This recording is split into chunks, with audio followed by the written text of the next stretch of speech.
ছিলেন স্বয়ং ভগবান। তার থেকেই সবাই আমরা শক্তি পাই, আমরাও শক্তি পাই, দেবতারাও শক্তি। তো দেবতাদের দিয়ে আমাদের সমাধান হয় না, দেবতাদের সমাধান হয় না। দেবতাদের জিনিস একটা জানবেন, দেবতারা সমাধান হয় না আমাদের। তার এক্সাম্পল আছে, ভাগবতে এক্সাম্পল আছে। কি এক্সাম্পল আছে? কট্টাঙ্গ করে একজন রাজা ছিলেন, সূর্যবংশের রাজা। তিনি দেবতারা একবার তাকে আয়াত করে নিয়েছিল স্বর্গে, তখন অসুর আক্রমণ করছে। আর কট্টাঙ্গ রাজা ছিলেন খুব শক্তিশালী রাজা, খুব শক্তিশালী, খুব বীর পুরুষ ছিলেন। দেবতারা আসে তাকে হায়ার করে নিয়েছে যুদ্ধ করার জন্য অসুরদের সঙ্গে যুদ্ধ করছেন। কয়েক বছর যুদ্ধ করিয়া অসুরদের বিতাড়িত করছেন, প্রাণে মারছেন। তারপরে সমস্ত দেবতারা একত্রিত হলেন, উনাকে ফেয়ারওয়েল দিবেন, বিদায় সম্বর্ধনা।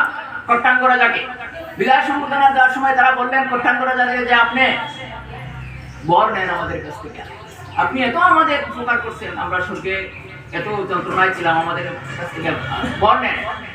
কট্টাঙ্গ রাজা বলছেন আমি